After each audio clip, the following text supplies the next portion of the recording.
মানুষের জীবন বাইরে থেকে যতটা নিখুঁত আর সুখের মনে হয়, ভেতরে তা ঠিক ততটাই জটিল হতে পারে। কখনো কখনো প্রাণবন্ত হাসির আড়ালে লুকিয়ে থাকে নির্মম বাস্তবতা, যা প্রকাশ পেলে ভালোবাসা আর বিশ্বাসের সম্পর্ককেও প্রশ্নের মুখে ফেলে দেয়। বিয়ের মাত্র 9 দিন পর মধুচন্দ্রিমায় গিয়ে নিখোঁজ হন নবদম্পতি সোনাম ও রাজা রঘুবংশী। খোঁজাখুঁজি আর গুজবের মাঝে ধীরে ধীরে উঠে আসে এমন সব নির্মম সত্য, যা সিনেমার গল্পকেও হার মানায়। রাজা রঘুবংশী ও সোনাম রঘুবংশী দুজনেই ভারতের মধ্যপ্রদেশের ইন্দোর নিবাসী তরুণ তরুণী। দুজনেই ব্যবসায়ী পরিবারের সন্তান। অক্টোবর 2024 সমাজ পরিচয় পুস্তিকা নামক একটি ম্যাট্রিমোনিয়াল ডিরেক্টরির মাধ্যমে সোনামের পরিবারের সঙ্গে যোগাযোগ হয় রাজার পরিবারের। সোনামের মিষ্টি ব্যবহারে মুগ্ধ হয় রাজা ও তার পরিবার। 11 মে 2025 ধুমধাম করে বিয়ে হয় সোনাম রাজার। তাদের বিয়ের ভিডিও ভাইরাল হয় সোশ্যাল মিডিয়ায়। দুজনেই প্রাণবন্ত, হাসি খুশি, যেন একে অপরের জন্যই জন্মেছে দুজন। দেখে বোঝার কোনো উপায় নেই ভেতরে ভেতরে এত বড় ষড়যন্ত্র চলছে। 20 মে বিয়ের মাত্র 9 দিন পর মেঘালয়ের উদ্দেশ্যে হানিমুনে রওনা দেন রাজা ও সোনাম। ভ্রমণের যাবতীয় পরিকল্পনা করেন সোনাম নিজেই। পরিবারের দাবি, গুয়াহাটিতে নেমে কামাখ্যা মন্দিরে যাওয়ার কথা থাকলেও সেখান থেকে শিলং রওনা দেন তারা। 21 মে ওঠেন বালাজি গেস্ট হাউসে। পরদিন একটি স্কুটি ভাড়া নিয়ে মাওলাখিয়াত ঘুরতে যান। লিভিং রুট ব্রিজ ঘুরে রাত কাটান সিপারা হোমস্টেতে। 23 মে ভোরে চেক আউট করেন। রিসেপশন থেকে গাইড দেওয়ার কথা উঠলে সোনাম জানান তাদের তা প্রয়োজন নেই, কারণ তারা পথ চেনেন। পরদিন সকাল 10টার দিকে রাজার মায়ের ফোনে একটি ভয়েস রেকর্ড পাঠান সোনাম। ওয়াটারফলে ট্রেকিং এ যাচ্ছে বলে জানান। এরপর থেকেই নিখোঁজ নবদম্পতি। 24 মে তল্লাশি শুরু করলেও টানা বৃষ্টিতে থেমে যায় উদ্ধার অভিযান। 25 মে আবারও শুরু হয় massive rescue. Drone, police, national disaster response force NDRF, state disaster response force SDRF ও স্থানীয় স্বেচ্ছাসেবীরা জঙ্গলে চিরুনি তল্লাশি চালায়। 2 জুন মেলে এক ভয়াবহ সন্ধান। প্রায় 100 ফুট গভীর খাদ থেকে উদ্ধার হয় রাজার লাশ। হাতে থাকা স্মার্ট ওয়াচ দেখে শনাক্ত করা হয় তার দেহটি। পাশে পড়েছিল রক্তমাখা অস্ত্র, বর্ষাতি, সোনামের জামা কাপড় ও ফোনের ভাঙা স্ক্রিন। তবে রাজার পরনের প্রায় 10 লাখ টাকার গয়নার হদিস মেলে না, যার মধ্যে ছিল হীরের আংটি, গলার হার ও ব্রেসলেট। বাড়তে থাকে সন্দেহ।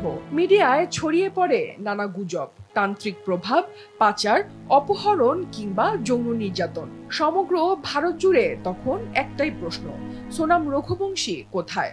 ইন্দোরের এই হানিমুন কাপুলের নিখোঁজ কেস পরিণত হয় একটি সোশ্যাল ইস্যুতে। হস্তক্ষেপ করতে হয় মেঘালয়ের মুখ্যমন্ত্রী কনরাড সাংমা ও মধ্যপ্রদেশের মুখ্যমন্ত্রী মোহন যাদবকেও।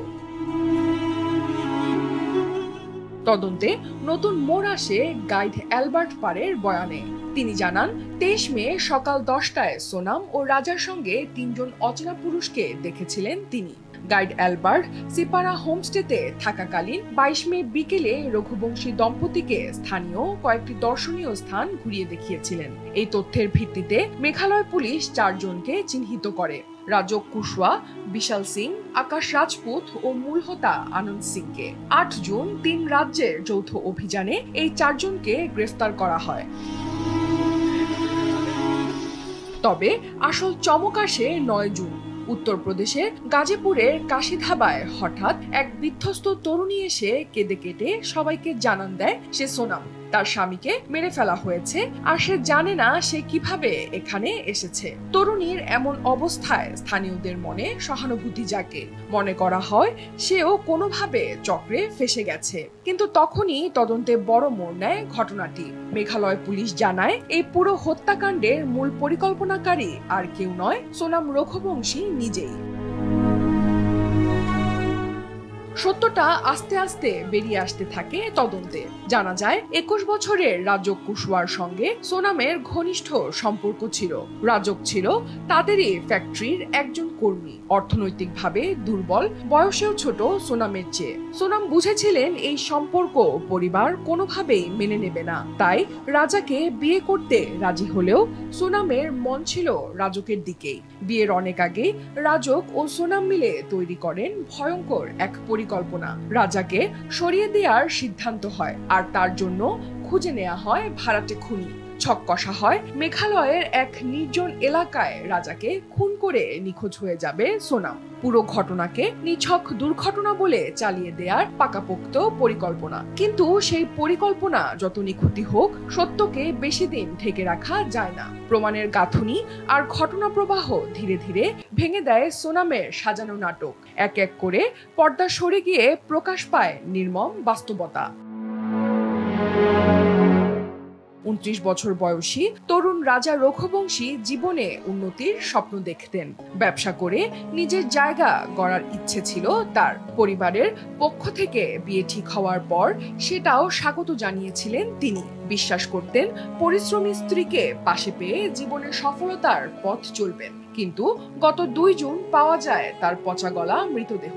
পোস্টমর্টেমে জানা যায় জীবিত অবস্থায় মাথায় আঘাত করে তারপর ধারালো অস্ত্র দিয়ে খুন করা হয় রাজাকে। সবচেয়ে নির্মম সত্য হলো, রাজাকে হত্যার ভয়াবহ সময়ের সাক্ষী ছিলেন তার স্ত্রী সোনাম, যিনি সব দেখেও হাত গুটিয়ে দাঁড়িয়েছিলেন। সামাজিক প্রেক্ষাপটে নারীদের সুরক্ষা সবসময় গুরুত্ব পেয়ে এসেছে, যা অপরিহার্য। তবে পুরুষরাও নির্যাতন ও হেনস্থার শিকার হতে পারে, এ ব্যাপারে সচেতনতা বাড়ানো জরুরি। নারীদের মতো পুরুষদের জন্য কঠোর সুরক্ষা আইন থাকা অত্যাবশ্যক। অনন্যা দাস, দেশ টিভি।